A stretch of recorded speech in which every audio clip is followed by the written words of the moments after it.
அனைவருக்கும் வணக்கம். மாவட்ட ஆட்சித்தலைவர் அவர்களுக்கு என்னுடைய வணக்கத்தை தெரிவித்துக் கொள்கிறேன். என்னுடைய பேர் மாரியப்பன். தமிழ்நாடு பனை தொழிலாளர் நல வாரியத்தோட மாநில பொதுச் செயலாளராக இருக்கிறேன். கோயம்புத்தூர் மாவட்டம் பெரியநாயக்கம்பாளையம் பேரூராட்சி பகுதியில் 1800 குடியிருப்புகள், அடுக்குமாடி குடியிருப்புகள் கட்டப்பட்டு அங்கே குடிநீர் வசதி இல்லை. குப்பைகள் எடுத்து செல்லக்கூடிய அளவிற்கு எந்த விதமான வசதியும் இல்லை. மக்கள் சென்று வருவதற்கு உண்டான நம்ம போக்குவரத்து சரியான ஒரு சூழல் இல்லை.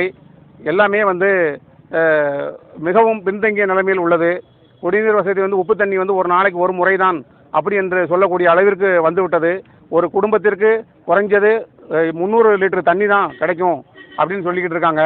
இதை எல்லாமே மாவட்ட ஆட்சித்தலைவர் அவர்களின் கவனத்திற்கு கொண்டு போய் இந்த மக்களின் குறைகளை தீர்க்க வேண்டும் என்று கேட்டுக்கொள்கிறேன். அதற்கு தனிப்பட்ட முறையில் நமக்கு குப்பைகளை அகற்ற வேண்டும். அங்கு குப்பைகள் அதிகமாக இருக்கிறது. ஒரு பிளாக்குக்கு ஒரு குப்பை தொட்டி கம்பல்சரி அங்கே வைக்க வேண்டும். வைத்தால் மட்டுமே துப்புரவு வருவதற்கு நிறைய வாய்ப்புகள் இருக்குது. இல்லை என்று சொன்னால் மக்களுக்கு நோய்கள் அதிகமாக பரவுவதற்கு பெரும்பான்மையான வாய்ப்புகள் இருக்கிறது என்று சுகாதார கேடுகள் நிறைய வந்து கொண்டிருக்கிறது. இதை நம்மளுடைய மாவட்ட ஆட்சித்தலைவர் அவர்களை நேரில் சந்திப்பதற்காக நாங்கள் வந்தோம். இன்று நம்மளுடைய முதலமைச்சர் அவர்கள் புரோகிராம் இருக்கு என்பதால் அவர்களை சந்திக்க இயலவில்லை என்பதால் நாங்கள் இந்த பதிவை செய்து கொண்டு இருக்கிறோம். நீங்கள் மாவட்ட ஆட்சித்தலைவர் ஆகிய நீங்கள் நான் இந்த மக்களுக்கு பஸ் வசதி, அப்புறம் சாலை வசதி, குடிநீர் வசதி எல்லாமே செய்து கொடுக்க வேண்டும். வணக்கம். நாங்கள் பெரியநாயக்கம்பாளையம் குடிசை மாற்று வாரியத்துலேருந்து 2 லட்ச ரூபா பணம் கட்டி எல்லாருமே அங்கே குடி போயிருக்கோம். இங்கே இருக்கிறவங்க எல்லாருமே அவங்கவுங்க நகை அடமானம் வச்சு கடன் வாங்கி வட்டிக்கு இந்த மாதிரி வாங்கி தான் அங்கே குடி போயிருக்கோம். ஆனால் அங்கே எங்களுக்கு ப்ராப்பரான வசதிகள் எதுவுமே இல்லை. வசதிகள்னு பார்த்தீங்கன்னா ரோடு எங்களுக்கு சரியாக கிடையாது. பாதி ரோடு போட்டிருக்கிறாங்க, பாதி ரோடு போடல. கேட்டால் எங்களுக்கு அவ்வளோதான் நிதி இருக்குது அப்படிங்கிறாங்க. 1. 2வது சரியான போக்குவரத்து கிடையாது.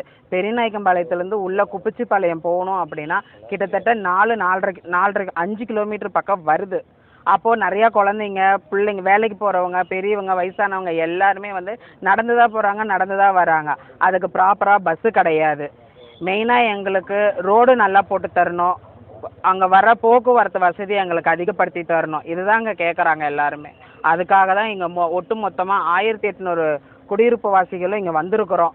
அதில் முடிஞ்ச அளவுக்கு உங்களால் என்ன உதவி நீங்கள் பண்ணி கொடுக்கணும், பண்ணி தரணுன்னு தான் நாங்கள் இவ்வளோ தூரம் கேட்குறோம். உங்களால் முடிஞ்ச உதவிகளை எங்களுக்கு பண்ணி கொடுங்க. ஒன்றும் இல்லை, அந்த வழியில் இவங்களுக்கு பார்த்தீங்கன்னா கீழே விழுந்து கையே உடஞ்சிருச்சு. அந்த ரோட்டில் வலிக்கு விட்டு விழுந்து கையே உடஞ்சிருச்சு. ரோடும் எங்களுக்கு சரியில்லை. கேட்டால் நாங்கள் உப்பை போட்டு